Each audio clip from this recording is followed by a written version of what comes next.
Okay, so welcome back again. Good morning, all of my dear friends and students. अभी रात नहीं है, हाँ तो अभी सुबह भी नहीं है, हाँ मतलब आफ्टरनून बनना चाहिए था। ओके ठीक है। आज की क्लास में हम लोग क्या पढ़ेंगे? आज की क्लास में हम लोग पढ़ेंगे इंडोमेट्रोसिस। क्या स्पेलिंग होता है भाई?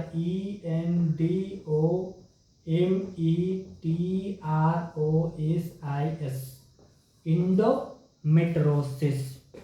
नाउ अच्छा, हमारे जैसे कुछ लोग वगैरह होंगे, उनसे मतलब पूछ दिया जाएगा कि भाई इंडोमेट्रोसिस जो है कहते किसको हैं।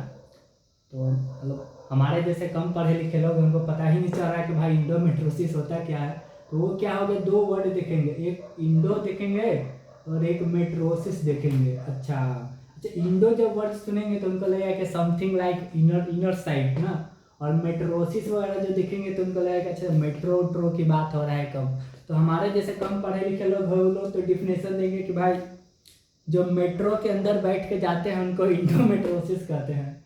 हाँ, मेट्रो के अंदर जो बैठ के जाते हैं उनको इंडोमेट्रोसिस कहते हैं, मेट्रो के अंदर बैठ के जाते हैं उनको इंडोमेट्रोसिस नहीं कहते हैं। हाँ तो फिर सही डिफिनेशन क्या देंगे? गर्ल्स वगैरह, इंटेलिजेंट्स गर्ल्स क्लास के वगैरह, वो लोग क्या डिफिनेशन देंगे? वो लोग डिफिनेशन देंगे द प्रेजेंस ऑफ, में सब फॉरेन लैंग्वेज वाला इंग्लिश नहीं होता, वैसा बोले the presence of endometrial tissue, the presence of endometrial tissue other than the uterine cavity। वो ये बोलना चाहिए the presence of endometrial tissue. Generally endometrial tissue are present in uterine cavity, so if endometrial tissue are present other than uterine cavity it is called endometriosis. Metro में बैठ के अंदर जाते हैं उसको इंडोमेट्रोसिस नहीं कहते हैं, वो सब हमारे जैसे लोग बोलते हैं। सही बात सीखिए। क्या इंडोमेट्रोसिस का डिफिनेशन क्या है? It is the presence of endometrial tissue, the presence of endometrial tissue other than the site of uterine cavity. क्या? Other than the site of uterine cavity, मतलब uterine cavity, generally uterine cavity किस चीज से बना होता है? Endometrium से बना हुआ होता है। तो अगर इंडोमेट्रियल टिश्यू यूटरीन कैविटी के अलावा, अगर इंडोमेट्रियल टिश्यू यूटरीन कैविटी के अलावा और कहीं देखने को मिल रहा है तो उसको बोलेंगे कि ये इंडोमेट्रोसिस की कंडीशन है। अच्छा, कहीं और मतलब कहाँ कहाँ देखने को मिलेगा? साइट्स क्या, साइट्स क्या है भाई? इंडोमेट्रोसिस जो है उसका साइट्स क्या है? तो एक साइट से या कॉमनली जो है ओवरी है, वहां देखने को मिलता है। मेजरली जो है मोस्ट कॉमन साइट्स है, मोस्ट कॉमन साइट्स है किसका? इंडोमेट्रोसिस का। कहाँ पर? Ovary. Ovary is the most common site for endometriosis. अच्छा, ओवरी के अलावा और कहाँ दिखेगा? ओवरी के अलावा दिखेगा fallopian tubes, female external genitalia उधर नहीं होता है, और कहीं दिखेगा। हाँ, और बॉडी के बेसिकली ऐसा नहीं कि सिर्फ फीमेल एक्सटर्नल फीमेल जेनिटेलिया वहाँ पर ही देखने को मिलता है। बॉडी इंडोमेट्रियम के अलावा, यूटरीन कैविटी के जो इंडोमेट्रियम है, इनर मोस्ट लेयर है, उसके अलावा और कहीं पर अगर इंडोमेट्रियल टिश्यू देखने को मिलेगा तो हम कंडीशन को इंडोमेट्रोसिस बोलेंगे। जैसे लंग्स वगैरह है वहाँ भी देखने को मिल सकता है, हार्ट वगैरह है वहाँ भी देखने को मिलेगा, कोलोन वगैरह है वहाँ भी देखने को मिलेगा। बॉडी के किसी भी अदर पार्ट्स में अगर इंडोमेट्रियल टिश्यू देखने को मिल रहा है द कंडीशन इज कॉल्ड इंडोमेट्रोसिस। ठीक है, चलिए सर, ये तो डिफिनेशन की बात हुआ। अब सवाल ये होता है कि जनरली इंडोमेट्रियल टिश्यू जो है वो प्रेजेंट होना चाहिए कहाँ? इंडोमेट्रियम के अंदर। तो इंडोमेट्रियम से ये इंडोमेट्रियल टिश्यू जो है और अलग जगह है वहां पर कैसे चला गया, ये सोचने वाली बात है। ठीक है, चलिए सोचने वाली बात है तो जरा सोचते हैं। सवाल हुआ, साइंटिस्ट लोग वगैरह जो है उनके पास आया कि भाई जवाब दो। साइंटिस्ट वगैरह लोग सोचने लगे कि कैसे गया कैसे गया कैसे गया। फिर वगैरह एक साइंटिस्ट वगैरह हुए, हम साइंटिस्ट नहीं है। एक साइंटिस्ट वगैरह थे, वो बोले कि ठीक है हम एक्सप्लेन करते हैं। तो उन्होंने थ्योरी दिया, कुछ थ्योरी दिया गया है इंडोमेट्रोसिस के लिए। तो जो पहला थ्योरी दिया गया था, फर्स्ट थ्योरी दिया गया, दैट इज रीगजिटेशन थ्योरी। रीगजिटेशन थ्योरी का, रीगजिटेशन का मतलब क्या होता है? रीगजिटेशन का मतलब होता है बैक फ्लो ना, बैक फ्लो। रीगेजिटेशन का मतलब होता है बैक फ्लो वाला। जनरली हम लोग खाना खाते हैं अंदर जाता है वोमिटिंग, वोमिटिंग एक तरह का क्या रीगेजिटेशन हो गया। तो रीगेजिटेशन थ्योरी के अकॉर्डिंग ये भाई साहब ये बोल रहा है कि देखिए भाई ड्यूरिंग मेंस्ट्रुएशन होता है, ड्यूरिंग मेंस्ट्रुएशन क्या होगा, ड्यूरिंग मेंस्ट्रुएशन इंडोमेट्रियम की जो लाइनिंग है, इंडोमेट्रियम लाइनिंग है वो इरोड कर जाती है, डिस्ट्रॉय हो जाती है और मेंस्ट्रुअल फ्लो के साथ क्या होती है, बाहर आ जाती है, मेंस्ट्रुअल फ्लो के साथ बाहर आ जाती है। तो जो साइंटिस्ट है उन्होंने रीगेजिटेशन थ्योरी में बोला कि ठीक है देखिए जब मेंस्ट्रुअल साइकिल्स वगैरह होता है तो उसमें जब मेंस्ट्रुअल फ्लो होता है तो उसके साथ जो इंडोमेट्रियम की जो लाइनिंग है वो बाहर आ जाती है।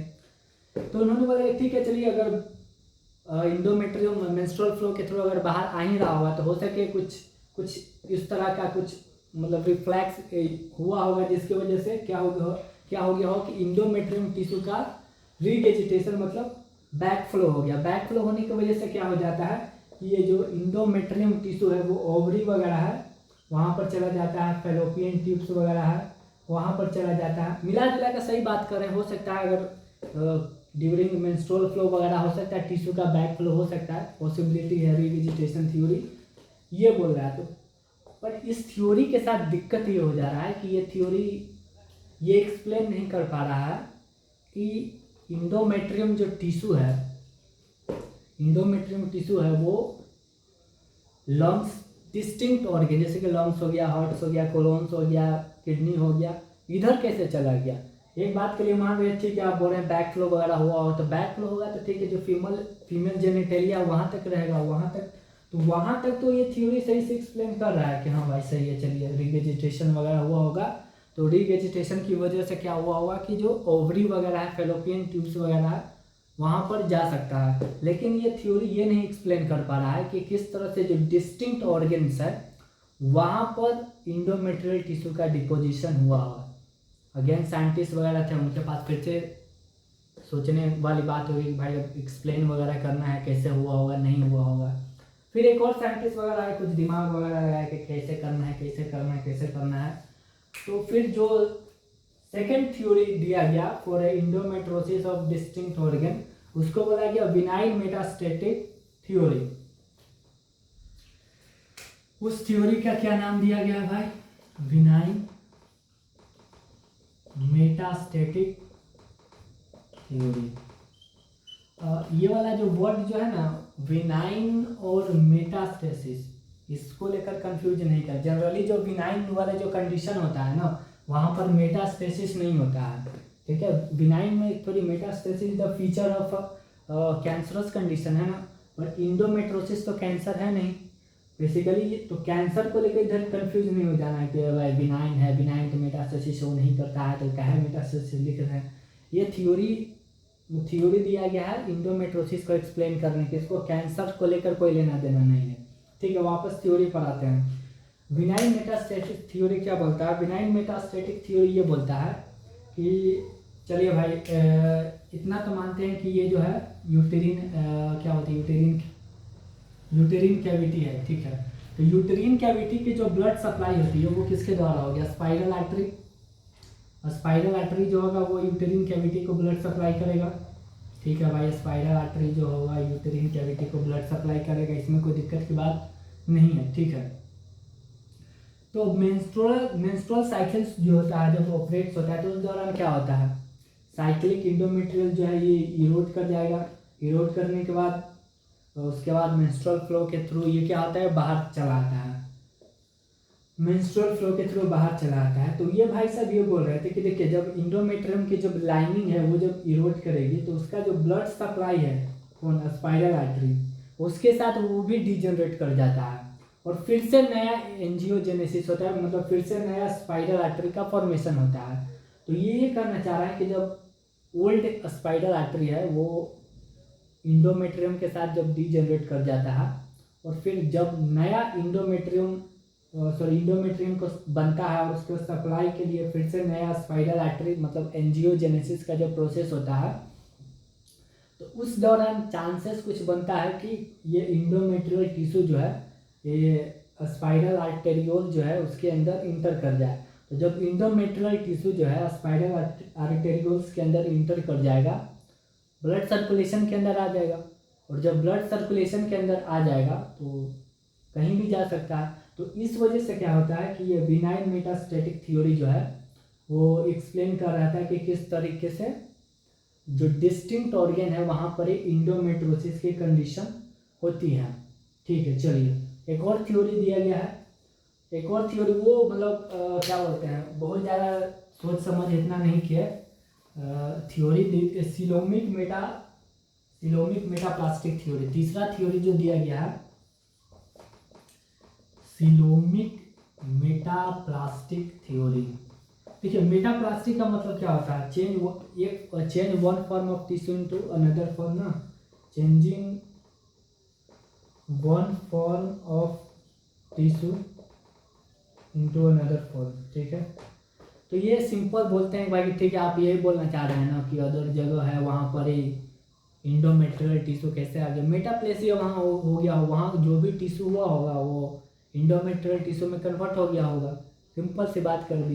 लेकिन इन तीनों थ्योरी का अगर मतलब एक कंक्लूजन अगर देखा जाए, और तीनों थ्योरी वगैरह का एक कंक्लूजन वगैरह देखा जाए, तो जो फर्स्ट थ्योरी दिया गया रीवेजिटेशन थ्योरी, वो मतलब सबसे ज़्यादा बोल सकते हैं कि अच्छा थ्योरी हो वगैरह, क्योंकि मेजरली जो इंडोमेट्रोसिस की जो कंडीशन होती है वो ओवरी के अंदर होगी या फैलोपियन ट्यूब मतलब फीमेल जो जेनेटेरिया है वहाँ पर भी होता है। डिस्टिंक्ट ऑर्गन तक इंडोमेट्रोसिस की कंडीशन रेयर कंडीशन है, मतलब मेजरली ये बात जो है वो फीमेल जेनेटेरिया है वहाँ तक ही होता है, उसमें भी ओवरी मतलब मोस्ट प्रिफरेबल साइट है इंडोमेट्रोसिस का।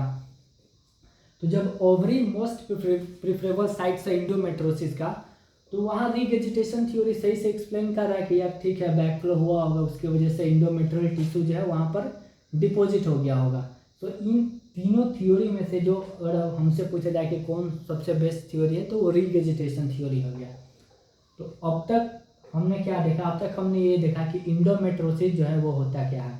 ठीक है, उसके बाद हमने ये देखा कि इंडोमेट्रोसिस होता कैसे है, तीन थ्योरी दिया, एक्सप्लेन किया कि इंडोमेट्रोसिस किस तरह से इंडोमेट्रियल जो टिश्यू है वो अलग जगह पर मतलब अलग अलग वो अपने साइट्स को छोड़कर दूसरे साइट्स पे चला जा रहा है। अब क्या, अब जरा एक बात बताइए, जो इंडोमेट्रियल टिश्यू है, इंडोमेट्रियल टिश्यू है वो इंडोमेट्रियम लाइनिंग जो है वहाँ पर होता है,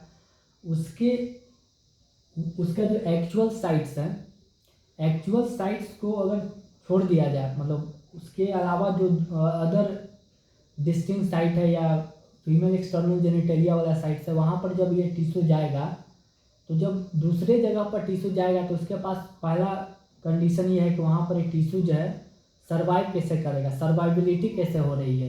इंडोमेट्रियल टिश्यू जो है उसका अदर साइट्स पे other than its actual sites उसकी सर्वाइबिलिटी कैसे होती है, इसको समझते हैं कि किस तरह से इंडोमेट्रियल टिश्यू जो है अदर साइट्स पे सर्वाइव करता है। ओके, तो हेडिंग में हम लोग लिखेंगे survivability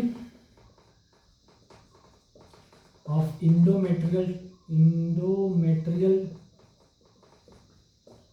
tissue to other sites. अच्छा, जब इंडोमेट्रियल टिश्यू जो है अपने एक्चुअल साइट्स को छोड़कर कहीं दूसरे साइट्स पर प्रेजेंट होता है, तो उस कंडीशन में इसको इंडोमेट्रियोटिक टिश्यू बोलते हैं। क्या बोलेंगे, इंडोमेट्रियोटिक, ENDOMETRIOTIC,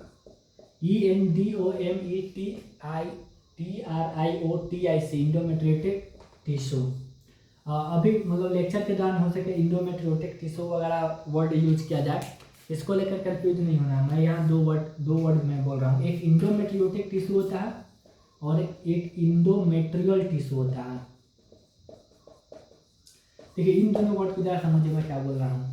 एक इंडोमेट्रियोटिक टिश्यू होता है और एक इंडोमेट्रियल टिश्यू होता है। इंडोमेट्रियल टिश्यू का मतलब क्या है, ये इंडोमेट्रियम है वहाँ पर प्रेजेंट है, जो इंडोमेट्रियम है वहाँ पर प्रेजेंट है।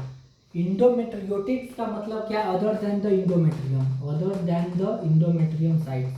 मतलब अगर इंडोमेट्रियल टिश्यू इंडोमेट्रियम में प्रेजेंट है तब तो उसको इंडोमेट्रियल टिश्यू बोलेंगे। लेकिन अगर इंडोमेट्रियम के अलावा और कहीं पर प्रेजेंट है तो उसको बोलेंगे इंडोमेट्रियोटिक टिश्यू।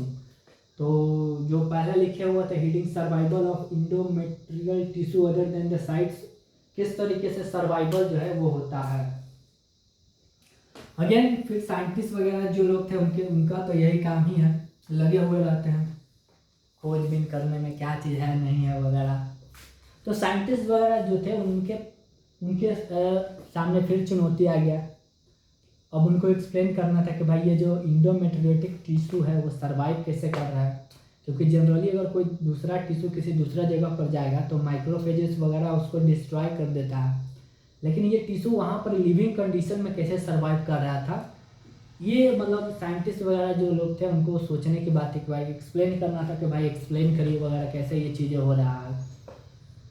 तो क्या किया, स्टडी, साइंटिस्ट वगैरह स्टडी करते रहते हैं, उनका काम ही है स्टडी करना। तो जो साइंटिस्ट वगैरह जो लोग थे उन्होंने क्या किया, इंडोमेट्रियोटिक टिश्यू था उसका स्टडी किया। तो जब साइंटिस्ट वगैरह जो लोग इंडोमेट्रियोटिक टिश्यू की जब स्टडी किया तो उन्होंने ये ऑब्जर्व किया कि ये जो इंडोमेट्रियोटिक टिश्यू जो है वो नॉर्मल इंडोमेट्रियल टिश्यू के कंपैरिजन में ज़्यादा प्रो इन्फ्लामेटरी सब्सटेंस रिलीज कर रहा है। क्या रिलीज कर रहा है, ज़्यादा प्रो इन्फ्लामेटरी सब्सटेंस रिलीज कर रहा है और ज़्यादा एंजियोजेनिक फैक्टर जो है वो रिलीज कर रहा है। साइंटिस्ट वगैरह जो लोग थे उन्होंने जब इंडोमेट्रियल टिश्यू था उसका जब स्टडी किया तो स्टडी के दौरान उन्होंने ये पता किया कि जो इंडोमेट्रियोटिक टिश्यू है वो नॉर्मल इंडोमेट्रियल टिश्यू के कंपैरिजन में एक्सेस अमाउंट में प्रो इन्फ्लामेटरी सब्सटेंस और एंजियोजेनिक फैक्टर है वो रिलीज कर रहा था। अच्छा, प्रो इन्फ्लामेटरी सब्सटेंस का मतलब substance which is responsible for inflammation and angiogenic factor का मतलब factor which is responsible for angiogenesis. Angiogenesis मतलब ब्लड वेसल्स का फॉर्मेशन, ब्लड वेसल्स के जो फॉर्मेशन की जो प्रोसेस होती है उसको एंजियोजेनेसिस कहते हैं। तो वही साइंटिस्ट वगैरह तो उन्होंने देखा कि ये वाला जो टिश्यू है वो प्रो इन्फ्लामेटरी सब्सटेंस है वो ज़्यादा रिलीज कर रहा है, साथ में एंजियोजेनिक फैक्टर है वो भी ज़्यादा रिलीज कर रहा है नॉर्मल इंडोमेट्रियल टिश्यू के तुलना में। तो फिर साइंटिस्ट वगैरह अब सोचने वाली बात है कि ये प्रो इन्फ्लामेटरी सब्सटेंस है और एंजियोजेनिक फैक्टर है वो एक्सेस रिलीज क्यों कर रहा है। सोचने वाली बात थी, साइंटिस्ट वगैरह थे, काम है सोचना, सोचे। तो उन्होंने क्या देखा, उन्होंने ऑब्जर्व किया कि ये जो, अच्छा ये एक बात बताइए, जो प्रो इन्फ्लामेटरी सब्सटेंस में स्पेशली इंटरल्यूकिन 1 और इंटरल्यूकिन 6 और ट्यूमर नेक्रोटिक फैक्टर और एंजियोजेनिक फैक्टर में VEGF एंड बीटा FGF ये सभी क्या है मतलब ऑब्जर्वेशन में उनको मिल रहे थे। तो ये जब आप अपना इन्फ्लामेटरी चैप्टर है उसका ज़रा नॉलेज इकट्ठा करिएगा तो पता चलेगा कि ये सारा सब्सटेंस है वो इन्फ्लामेटरी सेल्स के द्वारा रिलीज किया जाता है, उसका नाम है माइक्रोफेजेस। तो साइंटिस्ट वगैरह अगेन कंफ्यूज वो इसलिए हो जा रहे थे क्योंकि माइक्रोफेजेस का जो मेनली काम है वो फेगोसाइटोसिस है। अगर इंडोमेट्रियल टिश्यू वगैरह जो है किसी दूसरे जगह पर गया होगा तो वहाँ पर माइक्रोफेज गया होगा तो माइक्रोफेज का जो मेजर काम ये है तो वहाँ पर फेगोसाइटोसिस करता है, फेगोसाइटोसिस करके उस टिश्यू को डिस्ट्रॉय करता है। और यहाँ पर ये हो क्या रहा था कि जो माइक्रोफेज जो है वो टिश्यू को डिस्ट्रॉय करने के अलावा ये प्रो इन्फ्लामेटरी सब्सटेंस और ये एंजियोजेनिक फैक्टर है वो रिलीज कर दे रहा था। तो प्रो इन्फ्लामेटरी सब्सटेंस जैसे कि इंटरल्यूकिन 1, 6, ट्यूमर नेक्रोटिक फैक्टर और ये वस्कुलर VEGF का मतलब वस्कुलर इंडोथेलियल ग्रोथ फैक्टर, तो ये सब मिलकर क्या कर रहे थे कि जो इंडोमेट्रियल टिश्यू है उसके सर्वाइवल के लिए रिस्पॉन्सिबल होता है। माइक्रोफेज का मेन काम ये होता है कि जो कहीं पर अगर एबनॉर्मलिटी हो गया, एबनॉर्मल टिश्यू है तो उसको डिस्ट्रॉय कर दे। पर यहाँ अपोजिट थिंग्स हो रहा था, ये इंडोमेट्रियल टिश्यू के सर्वाइवल के लिए रिस्पॉन्सिबल हो जा रहा था। हो जाता है कभी बार, उसमें कौन सी बड़ी बात है, ठीक है। तो उन्होंने एक्सप्लेन किया कि भाई ये जो सर्वाइबिलिटी है, सर्वाइबिलिटी किसकी वजह से हो रहा है, सर्वाइबिलिटी प्रो इन्फ्लामेटरी सब्सटेंस और एंजियोजेनिक फैक्टर जो माइक्रोफेज के द्वारा रिलीज किया जा रहा है उसके द्वारा। एक लाइन में अगर मैं ये बोलना चाहूँ कि सर्वाइबिलिटी का कारण क्या है, सर्वाइबिलिटी का कारण ये है कि जैसे ही इंडोमेट्रियल टिश्यू जो है अदर साइड्स पर गया वहाँ पर माइक्रोफेज चला गया, और माइक्रोफेज ने वहाँ पर क्या किया, जाके प्रो इन्फ्लामेटरी सब्सटेंस रिलीज कर दिया। ये प्रो इन्फ्लामेटरी सब्सटेंस और एंजियोजेनिक फैक्टर होता है, वो रिस्पॉन्सिबल होता है इंडोमेट्रियोटिक टिश्यू का सर्वाइवल के लिए other than the sites of its endometrium. ठीक है, तो सर्वाइबिलिटी की बात आगे। उसके बाद क्या हुआ, उसके बाद आप और क्या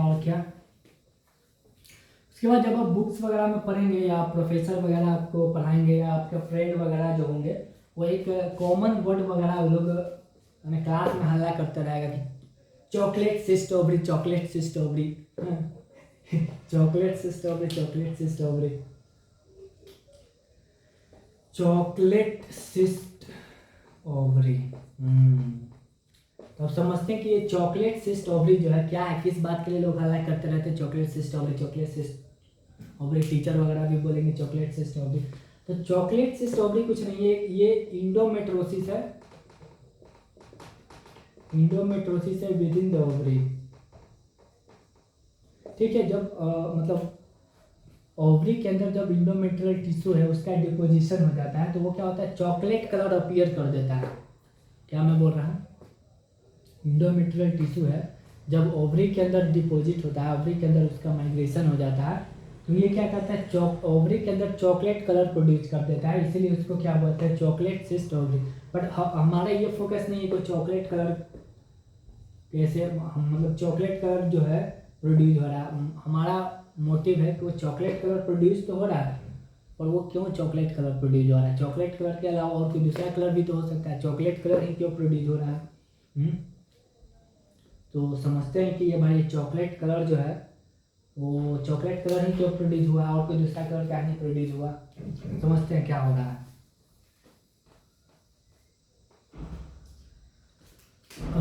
ये हमने क्या बनाया, ये हमने बनाया है ओवरी। ठीक है, चलिए ये भाई साहब आपने ओवरी बना दिया। अच्छा, उसके बाद ये जो है ये क्या बना दिए, ये बना दिए इंडोमेट्रियल टिश्यू।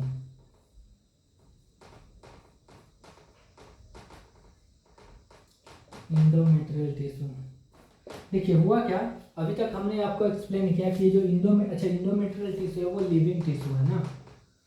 लिविंग क्यों है, क्योंकि माइक्रोफेज के द्वारा प्रो इन्फ्लेमेटरी सब्सटेंस और वेजोजेनिक सब्सटेंस रिलीज होता था, जिसकी वजह से इसकी सर्वाइबिलिटी के लिए रिस्पॉन्सिबल होता है।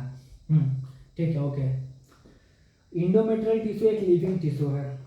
आपका जो मेंस्ट्रुअल साइकिल्स है उसका नॉलेज ये कहता है कि अगर हर मतलब मंथ में क्या होता है, जो इंडोमेट्रियल टिश्यू है उसकी साइक्लिक शेडिंग होती है, मतलब होता है ना 14 डेज का बाद ओव्यूलेशन होता है, ओव्यूलेशन के बाद अगर फर्टिलाइजेशन नहीं हुआ तो मतलब प्रोजेस्टेरोन हार्मोन के डिफिशियंसी के कारण इंडोमेट्रियल की जो लाइनिंग है वो इरोड हो जाती है, और मेंस्ट्रुअल फ्लो के साथ वो क्या होता है, बाहर चला आता है। तो अगर ये अच्छा, ये भी तो इंडोमेट्रियल टिश्यू है और लिविंग टिश्यू है, मतलब यूटेरिन कैविटी के अंदर जो साइक्लिक शेडिंग हो रहा था, सेम साइक्लिक शेडिंग जो है ओवरी के अंदर भी होगा, क्योंकि दोनों के अंदर टिश्यू सेम ही है, तो टिश्यू सेम है तो ऑब्वियस ही बात है कि सेम साइक्लिक शेडिंग होगा, इसमें कोई बहुत बड़ी बात नहीं है। अच्छा, जब साइक्लिक शेडिंग होगा तो साइक्लिक शेडिंग के दौरान क्या होगा, उसका जो इंडोमेट्रियल टिश्यू होता है उसके अंदर ब्लड सप्लाई होता है, तो साइक्लिक शेडिंग के दौरान जो ब्लड वेसल है वो भी रेप्चर कर जाएगा, तो अगर ब्लड वेसल रेप्चर कर जाएगा तो वैसी बात है ब्लड का रिलीज होगा। तो यहाँ से क्या हो रहा जाता है कि ब्लड वगैरह का मतलब ओवरी के अंदर जो इंडोमेट्रियल टिश्यू है वो भी क्या करता है, इंडोमेट्रियल शेडिंग है उसमें पार्टिसिपेट करता है, जिसकी वजह से ब्लड डिस्चार्ज होते हैं। ठीक है, चलिए इंडोमेट्रियल टिश्यू उधर पार्टिसिपेट करता है तो ब्लड का डिस्चार्ज होता है, तो ब्लड का डिस्चार्ज होने से चॉकलेट कलर थोड़ी हो जाएगा भाई, ब्लड तो रेड कलर, चलिए एक बात के लिए मान लिया कि ब्लड डिस्चार्ज हो गया तो ब्लड का कलर तो रेड होता है ना, तो ओवरी रेड कलर का होना चाहिए था, चॉकलेट कलर का कैसे हो गया, चॉकलेट कलर का इसका मतलब है कि ब्लड के साथ और कहीं ना कहीं कुछ रिएक्शन वगैरह हुआ है, तब जाकर वो चॉकलेट कलर अपीयर हुआ है। क्या रिएक्शन हुआ है समझते हैं। देखिए, क्योंकि यहाँ पर माइक्रोफेज जो है उसके द्वारा प्रो इन्फ्लामेटरी सब्सटेंस वो रिलीज किया गया है। प्रो इन्फ्लामेटरी सब्सटेंस और इंजाइम्स वो क्या करता है कि जो ब्लड रिलीज हुआ, इंडोमेट्रियल शेडिंग जो हुआ, इंडोमेट्रियल शेडिंग जो कि ओवरी के अंदर हुआ, तो उसमें जो ब्लड रिलीज हुआ उसका क्या कर देगा, हेमोलाइसिस कर दिया। ठीक है। तो जब हेमोलाइसिस वगैरह होगा तो हेमोलाइसिस मतलब आरबीसी का हेमोलाइसिस होगा, तो आरबीसी के अंदर हेमोग्लोबिन होता है, हेमोग्लोबिन के अंदर आयरन प्रेजेंट होता है, तो आयरन क्या हो जाता है, बाहर आ जाता है, और ये आयरन जो है फेरिटीन एपोफेरिटीन के साथ मिलकर क्या बनाता है, हेमोसिड्रिन का फॉर्मेशन बना देता है। और ये जो हेमोसिड्रिन होता है वो ब्लैकिश टू ब्राउन कलर का होता है। तो ओवरी के अंदर क्या हुआ, ओवरी के अंदर क्या हो गया, इंडोमेट्रियल जो टिश्यू है वो हेमोसिड्रिन का फॉर्मेशन कर देता है। हेमोसिड्रिन के फॉर्मेशन की वजह से क्या होता है, ये चॉकलेट कलर अपीयर हुआ। तो ये जो चॉकलेट कलर जो अपीयर हुआ है, चॉकलेट कलर अपीयर हुआ है किसकी वजह से हुआ है, ड्यू टू हेमोसिड्रिन फॉर्मेशन। और हेमोसिड्रिन किसकी वजह से हुआ, आरबीसी के हेमोलाइसिस की वजह से। ठीक है, अभी तक हमने क्या देखा, तो आप पानी वगैरह पीने दीजिएगा।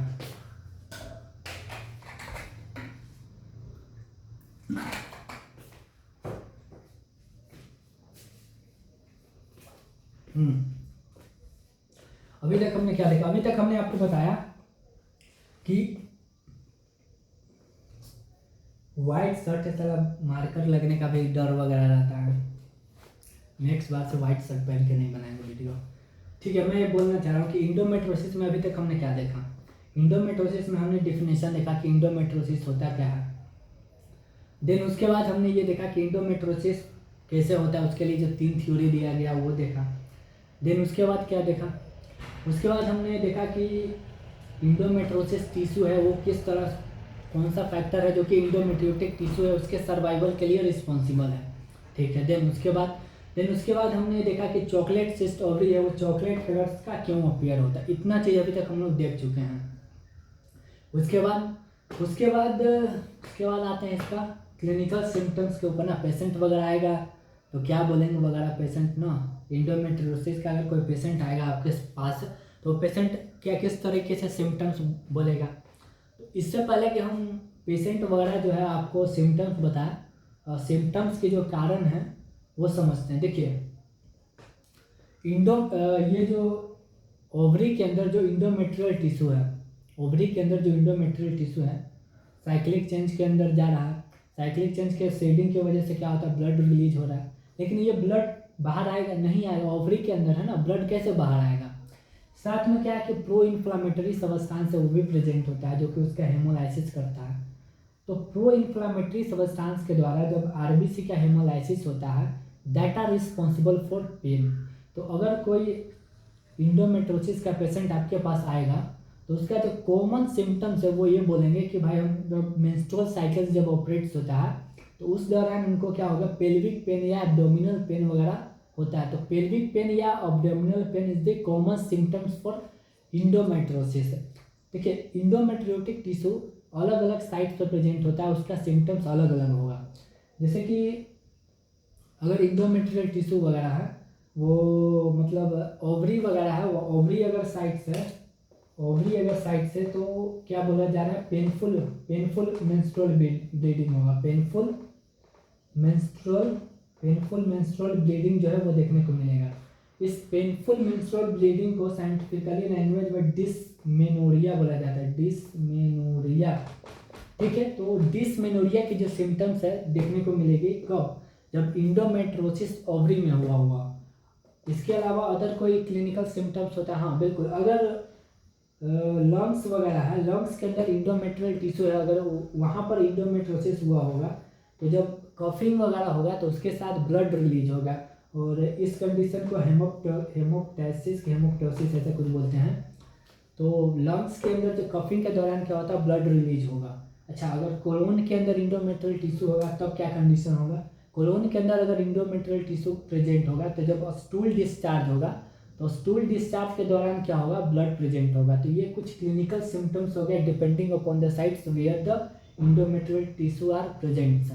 ठीक है, चलिए, तो आपने क्लिनिकल सिम्टम्स है वो बता दिया। अच्छा, कई बार क्या having possibility that this endometriotic tissue will change into the cancerous condition. बिल्कुल कैंसरस कंडीशन में भी ये चेंज हो सकता है। क्यों, कैसे हो जाएगा, देखिए अगर ये इंडोमेट्रियोटिक टिश्यू है, इस इंडोमेट्रियोटिक टिश्यू के अंदर अगर म्यूटेशन हो जाता है, इंडोमेट्रियोटिक टिश्यू के अंदर म्यूटेशन हो जाता है। कॉमनली म्यूटेशन देखने को मिलता है जैसे केरास वगैरह हो गया ना, केरास हो गया, PI3KA, ये सब प्रोटोऑन्कोजीन है। अगर प्रोटोऑन्कोजीन में अगर म्यूटेशन हो जाता है तो ये इंडोमेट्रियल टिश्यू जो है वो चेंज इनटू द कार्सिनोजेनिक्स कंडीशन। तो ओवरी के अंदर क्या होगा, कार्सिनोमा हो जाएगा। एक बार फिर से जो हम पढ़े हैं उसका फिर से समराइज करते हैं। सबसे पहले क्या हो गया, इंडोमेट्रोसिस के बारे में हमने पढ़ा, इंडोमेट्रोसिस क्या होता है, फिर क्या थ्योरी दिया गया, फिर इसके बारे में हमने पढ़ा। देन उसके बाद सर्वाइबिलिटी किस तरीके से होती है उसके बारे में पढ़ा। देन सर्वाइबिलिटी के बाद चॉकलेट सिस्ट ओवरी जो है वो कैसे होता है उसके बारे में पढ़ा। देन क्लिनिकल सिम्टम्स है उसके बारे में पढ़ा। फिर वो कार्सिनोजेनिक्स कंडीशन में कैसे बदल जाता है उसके बारे में पढ़ा। तो ये एक ओवरव्यू था इंडोमेट्रोसिस का। इसके बाद हम लोग क्या पढ़ेंगे, इंडोमेट्रोसिस के बाद हम लोग पढ़ेंगे इंडोमेट्रियल हाइपरप्लेसिया। इंडोमेट्रियल हाइपरप्लेसिया के बाद पढ़ेंगे इंडोमेट्रियल कार्सिनोमा। देन उसके बाद एडिनोमायोसिस। तो ये सीक्वेंस होता है। और तब तक के लिए बाय।